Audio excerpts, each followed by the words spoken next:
योगदान को देखते हुए संयुक्त राष्ट्र में अपनी व्यापक भूमिका भी देख रहा है। अध्यक्ष महोदय, 2 अक्टूबर को international day of non violence और 21 जून को इंटरनेशनल डे ऑफ योगा, इनकी पहल भारत ने ही की थी। Coalition for disaster resilient infrastructure और इंटरनेशनल सोलर अलायंस, ये भारत के ही प्रयास है। भारत ने हमेशा पूरी मानव जाति के हित के बारे में सोचा है, न कि अपने निहित स्वार्थों के बारे में। भारत की नीतियां हमेशा से इसी दर्शन से प्रेरित रही है। भारत की नेबरहुड फर्स्ट पॉलिसी से लेकर एक्ट ईस्ट पॉलिसी तक, security and growth for all in the region, इसकी सोच, या फिर इंडो पैसिफिक क्षेत्र के प्रति हमारे विचार, सभी में इस दर्शन की झलक दिखाई देती है। भारत की पार्टनरशिप का मार्गदर्शन भी यही सिद्धांत तय करता है। भारत जब किसी से दोस्ती का हाथ बढ़ाता है तो वो किसी तीसरे के खिलाफ नहीं होती। भारत जब विकास की साझेदारी मजबूत करता है तो उसके पीछे किसी साथी देश को मजबूर करने की सोच नहीं होती। हम अपनी विकास यात्रा से मिले अनुभव साझा करने में कभी पीछे नहीं रहते।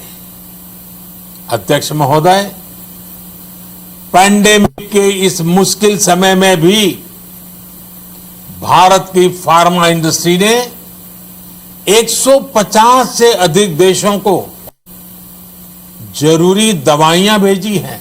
विश्व के सबसे बड़े वैक्सीन उत्पादक देश के तौर पर आज मैं वैश्विक समुदाय को एक और आश्वासन देना चाहता हूं। भारत की वैक्सीन प्रोडक्शन और वैक्सीन डिलीवरी क्षमता पूरी मानवता को इस संकट से बाहर निकालने के लिए काम आएगी।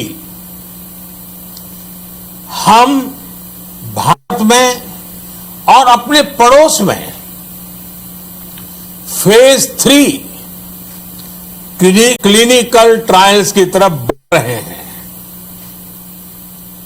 वैक्सीन की डिलीवरी के लिए कोल्ड चेन और स्टोरेज जैसी क्षमता बढ़ाने में भी भारत सभी की मदद करेगा।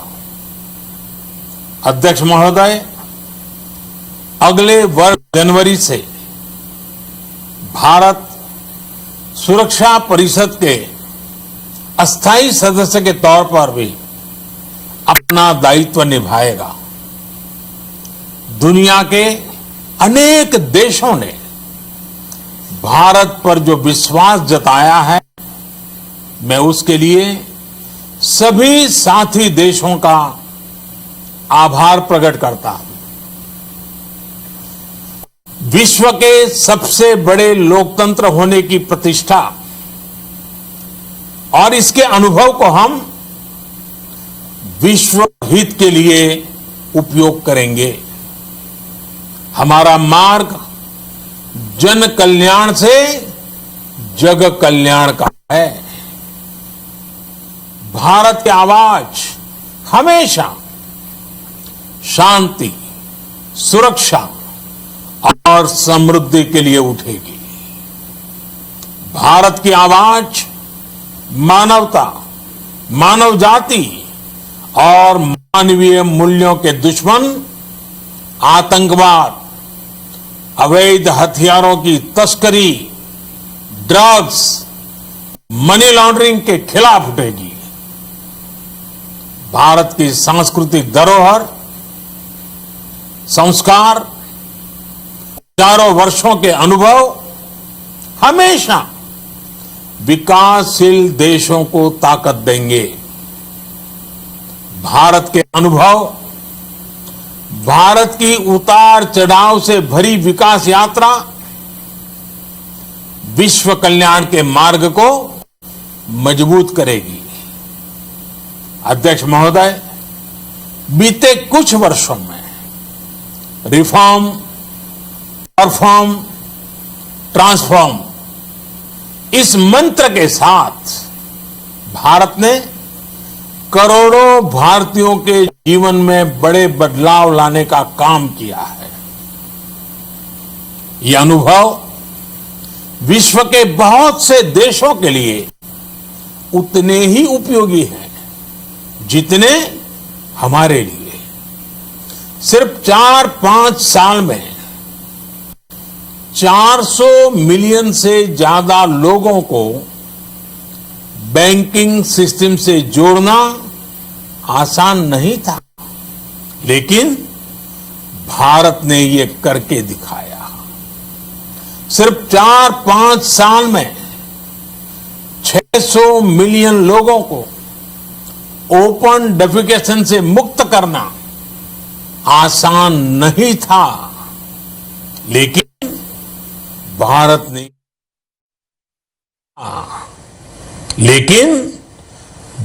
ने ये करके दिखाया। सिर्फ 2-3 साल में 500 मिलियन से ज्यादा लोगों को मुफ्त इलाज की सुविधा से जोड़ना आसान नहीं था, लेकिन भारत ने ये करके दिखाया। आज भारत डिजिटल ट्रांजैक्शन के मामले में दुनिया के अग्रणी देशों में है। आज भारत अपने करोड़ों नागरिकों को डिजिटल एक्सेस देकर एम्पावरमेंट और ट्रांसपेरेंसी सुनिश्चित कर रहा है। आज भारत वर्ष 2025 तक अपने प्रत्येक नागरिक को टीबी से मुक्त करने के लिए बहुत बड़ा अभियान चला रहा है। आज भारत अपने गांवों के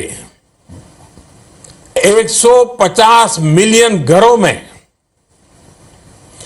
पाइप से पीने का पानी पहुंचाने का अभियान चला रहा है। कुछ दिन पहले ही भारत ने अपने 6 लाख गांवों को ब्रॉडबैंड ऑप्टिकल फाइबर से कनेक्ट करने की बहुत बड़ी योजना की शुरुआत की है। अध्यक्ष महोदय, पैंडेमिक के बाद बनी परिस्थितियों के बाद हम आत्मनिर्भर भारत के विजन को लेकर आगे बढ़ रहे हैं। आत्मनिर्भर भारत अभियान ग्लोबल इकोनॉमी के लिए भी एक फोर्स मल्टीप्लायर होगा। भारत में आज ये सुनिश्चित किया जा रहा है कि सभी योजनाओं का लाभ बिना किसी भेदभाव प्रत्येक नागरिक तक पहुंचे। विमेन एंटरप्राइज और लीडरशिप को प्रमोट करने के लिए भारत में बड़े स्तर पर प्रयास चल रहे हैं। आज दुनिया की सबसे बड़ी माइक्रो फाइनेंसिंग स्कीम्स का सबसे ज्यादा लाभ भारत की महिलाएं ही उठा रही हैं।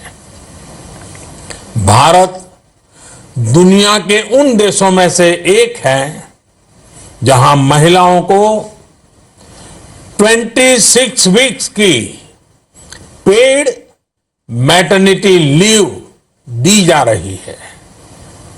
भारत में ट्रांसजेंडर्स के अधिकारों को सुरक्षा देने के लिए भी कानूनी सुधार दिए गए हैं।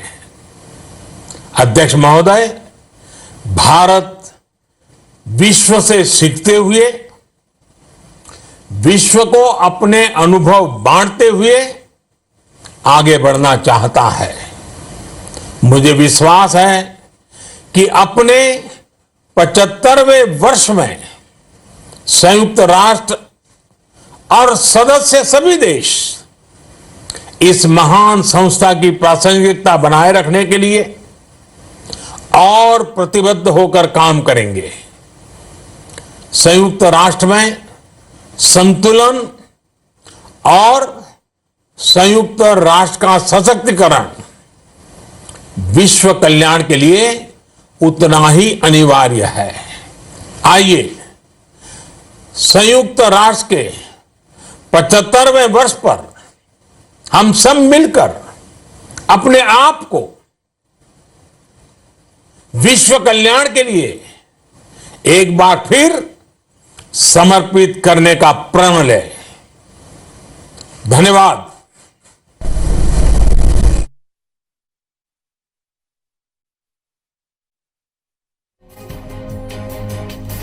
तो यूएन में प्रधानमंत्री नरेंद्र मोदी ने दो टूक कह दिया। एक तरह से यूएन की भूमिका पर भी कटाक्ष किया। उन्होंने कहा कि यूएन को युद्ध रोकने के लिए और एक्टिव भूमिका निभाने की आवश्यकता है। भारत कब तक यूएन की निर्णय प्रक्रिया से अलग रहेगा, सीधे सवाल पूछा भारतीय प्रधानमंत्री ने। सुरक्षा परिषद में हिस्सेदारी को लेकर लगातार प्रयास कर रहा भारत सीधे पूछ रहा है कि क्या यूएन की व्यापक भूमिका, व्यापक हिस्सेदारी जो भारत के पास आनी चाहिए, उसमें कितना विलंब होगा। भारत के विकास से विश्व को क्या लाभ होंगे, ये भी प्रधानमंत्री ने अपनी स्पीच में, अपने भाषण में कहा। अस्थायी सदस्य का कर्तव्य निभाता आया। देश और दुनिया के लिए हितकारी कदम क्या देश के भीतर उठाए जा रहे हैं, उसकी जानकारी दी।